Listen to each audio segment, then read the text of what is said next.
नमस्कार दोस्तों, मैं हूं विकास काशिप और आपका दिल से स्वागत करता हूं हमारे साप्ताहिक पंचांग में। हर नया सप्ताह अपने साथ नई ऊर्जा, नए संकेत और नए अवसर लेकर आता है और पंचांग हमें इन्हीं संकेतों को सही समय पर समझना सिखाता है। नमस्कार, मैं हूँ शालिनी मिश्रा। यहाँ हम सिर्फ तिथियां नहीं गिनते, बल्कि समझते हैं कि कौन सा दिन शुभ कार्यों के लिए बेहतर है, कहाँ आपको सावधानी रखनी चाहिए और ग्रहों की चाल हमारे जीवन को कैसे प्रभावित कर सकती है। तो चलिए शुरू करते हैं इस रोचक और ज्ञान से भरी यात्रा को। बात करते हैं इस सप्ताह की प्रमुख तिथियों की। तो 27 जुलाई को सोमवार को यह सप्ताह त्रयोदशी तिथि के साथ शुरू होगा और 2 अगस्त रविवार को चतुर्थी तिथि के साथ समाप्त होगा। ये जो पूरा सप्ताह है, ये आध्यात्मिक दृष्टि से काफी महत्वपूर्ण है, क्योंकि इसमें गुरु पूर्णिमा भी आ रही है, शुक्र का गोचर हो रहा है और मंगल का गोचर। अब शुक्र मंगल इन जैसे बड़े ग्रहों का गोचर हो रहा है, तो ज्योतिषीय घटनाक्रम आपको देखना बहुत जरूरी है, क्योंकि इससे चंद्र राशि के अकॉर्डिंग हमारे जीवन में क्या बदलाव आते हैं वो हम जानेंगे। तो आगे हम बात करते हैं इस सप्ताह के प्रमुख शुभ योगों की। तो सबसे पहले है सर्वासिद्धि योग। ये जो सर्वार्थ सिद्धि योग है, ये इस सप्ताह 2 अगस्त को रात में 9:37 से शुरू होगा और 3 अगस्त को सूर्योदय तक रहेगा। नया कार्य शुरू करना हो, पूजा पाठ, खरीदारी, इन्वेस्टमेंट और जो भी आपने अपनी लाइफ के इंपॉर्टेंट डिसीजन लेने हो, उनके लिए बहुत ही अच्छा शुभ योग माना जाता है। आगे बात करते हैं रवि योग की, जिसे बाधाओं को कम करने वाला शक्तिशाली योग माना गया है। तो 27 जुलाई सुबह 10:29 पे शुरू होगा और 28 जुलाई दोपहर को 1:11 पे समाप्त होगा। अगर कोई कार्य बार बार अटक रहा है, तो ये जो समय है वो नई शुरुआत के लिए बहुत प्रेरक माना गया है। मतलब इस बार ग्रह कहेंगे डिले नहीं, एक्शन लो। तो अब बात करते हैं इस सप्ताह के प्रमुख व्रत, तिथि और त्योहार के बारे में। 29 जुलाई को गुरु पूर्णिमा है। यह दिन गुरु ज्ञान और मार्गदर्शन को समर्पित है। जीवन में जिसने भी सही दिशा दी हो, उनके प्रति कृतज्ञता व्यक्त करने का दिन है। ज्योतिष में गुरु ज्ञान, विजडम, एक्सपांशन के कारक हैं, इसलिए ये दिन जो है वो आध्यात्मिक रूप से बहुत विशेष है। आगे बात करते हैं 31 जुलाई को पंचक प्रारंभ होंगे। पंचक के दौरान कुछ कार्यों में सावधानी रखने की सलाह दी जाती है। यह समय सोच समझकर निर्णय लेने का है। आगे बात करते हैं इस सप्ताह के बड़े ग्रह गोचर की। तो 1 अगस्त को शुक्र ग्रह जो हैं वो कन्या राशि में गोचर करेंगे और कन्या राशि, ठीक है, में गोचर करेंगे। 1 अगस्त को सुबह 9:28 पर शुक्र ग्रह जो है वो कन्या राशि में प्रवेश करने जा रहे हैं। शुक्र प्रेम, रिश्ते, सुंदरता, लग्जरी, कला, कंफर्ट और आकर्षण के कारक माने जाते हैं। तो देखते हैं कि इसका जो प्रभाव है चंद्र राशि और गोचर के भाव के अनुसार क्या पड़ता है। तो बात करते हैं मेष राशि वालों की। तो मेष राशि वालों के लिए जो शुक्र का ये गोचर छठे भाव में होता है। तो देखिए, शुक्र ग्रह जो हैं वो कन्या राशि में जा रहे हैं। तो कन्या राशि एनालिसिस की राशि है।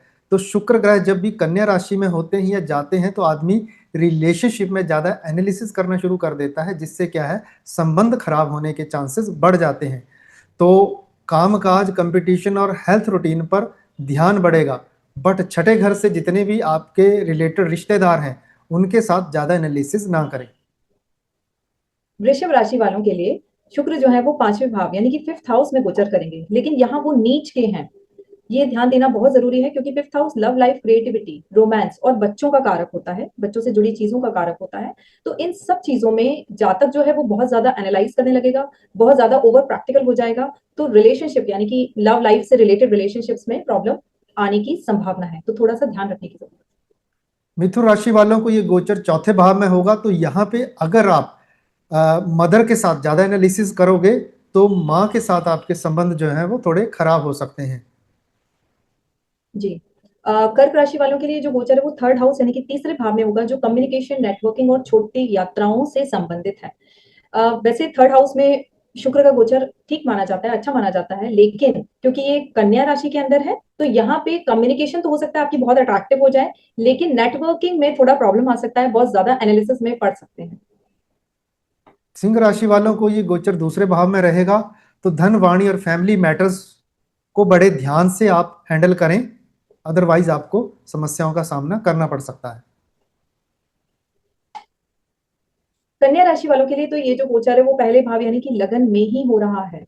यहाँ पे जो शुक्र है वो भाग्य का भी स्वामी है, तो ऐसा है कि वो पर्सनैलिटी भी आपकी अच्छी करेगा, अट्रैक्शन भी बढ़ाएगा, चार्म भी देगा, कॉन्फिडेंस भी बहुत देगा, लेकिन साथ में बहुत ज्यादा ओवर एनालिटिकल बना देगा, स्पेशली इन रिलेशनशिप्स।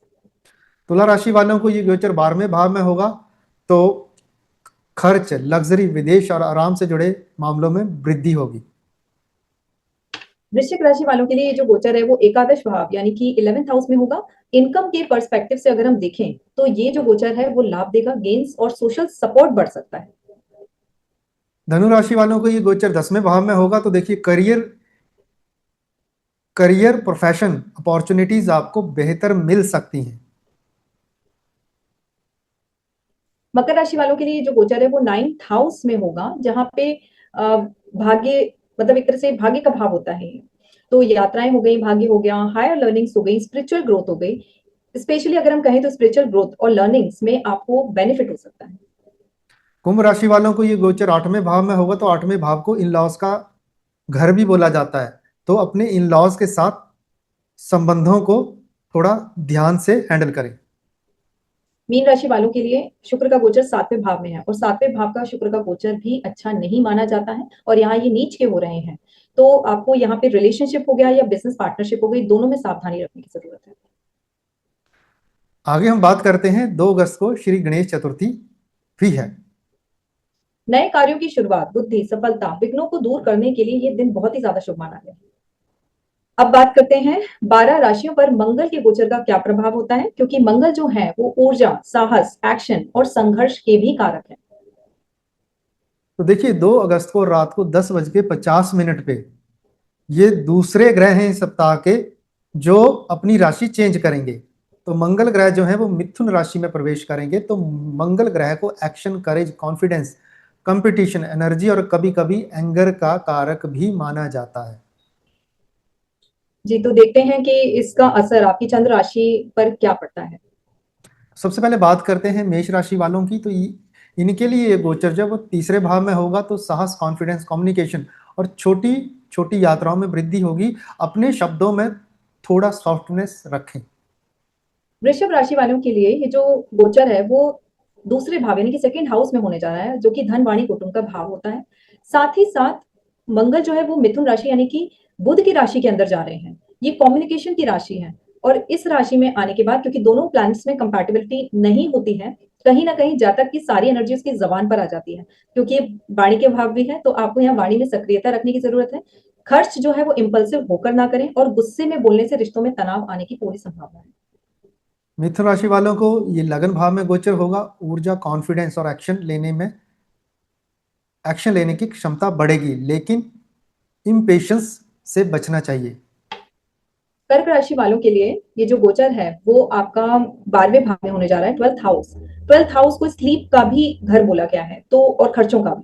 तो खर्च हो गए या नींद हो गई, दोनों में डिस्टरबेंस आ सकता है, तो खर्च भी बहुत सोच समझ के करें, और नींद के लिए थोड़े से अपनी लाइफस्टाइल को थोड़ा देखें। साथ ही साथ विदेश से जुड़े मामले थोड़े सक्रिय हो सकते हैं, लेकिन यहाँ पर बहुत सारी चीजों का ध्यान रखना जरूरी है, इम्पल्सिव होकर खर्च ना करें। सिंह राशि वालों को ये गोचर एकादश भाव में होगा, तो इनकम गेन और गोल को लेके अग्रेसिव प्रोग्रेस हो सकती है। जी, कन्या राशि वालों के लिए ये जो गोचर है वो 10वें भाव यानी कि 10th हाउस, प्रोफेशन हाउस में होगा, जहां पर मंगल दिग्बली होता है। यहाँ पे करियर अथॉरिटी, वर्क प्रेशर ये बढ़ सकता है, क्योंकि मिथुन राशि के अंदर है और मेहनत का समय है। लेकिन तुला राशि वालों को ये गोचर तुला राशि वालों के लिए ये गोचर जो है वो नवम भाव में होगा, तो यात्राएं, हायर एजुकेशन और बिलीव सिस्टम में स्ट्रॉन्ग एक्शन लेने का समय रहेगा। वृश्चिक राशि वालों के लिए ये जो गोचर है वो 8वें भाव, 8th हाउस में होने जा रहा है। तो यहाँ ध्यान रखने की जरूरत है, 8th हाउस के अंदर जो ग्रहों के गोचर अच्छा नहीं माने जाते हैं। अचानक घटनाएं हो सकती हैं, इमोशनल इंटेंसिटी बढ़ सकती है, हेल्थ पर भी सावधानी रखनी है, गाड़ी सोच समझ के चलानी है, कोई मशीनरी यूज करते वक्त भी सावधानी रखनी है, कोई हथियार के काम करते समय भी सावधानी बरतने की जरूरत है। धनु राशि वालों को ये गोचर जो है वो 7वें भाव में होगा, तो रिलेशनशिप और पार्टनरशिप में ईगो क्लैशेस से बचें और वहां पे एग्रेशन से भी बचें। मकर राशि वालों के लिए ये गोचर छठे भाव में होने जा रहा है। 6th हाउस का मंगल का गोचर अच्छा माना जाता है। यहाँ पे कहते हैं कि कंपटीशन हो गया, एनिमीज हो गए, या किसी तरह का कोई डेप्ट है, क्योंकि रोग ऋण शत्रु का भाव है, इससे मंगल उभरने में मदद करता है। तो ये, लेकिन चैलेंजेस भी साथ में आएंगे। जब चैलेंजेस आएंगे तो इन सब पे को एक तरह से ओवरकम करने का टाइम आ गया है। कुंभ राशि वालों को ये गोचर जब वो 5वें भाव में होगा तो क्रिएटिविटी, रोमांस और चिल्ड्रन मैटर्स में ऊर्जा बढ़ेगी, लेकिन इंपल्सिव डिसीजन से बचें।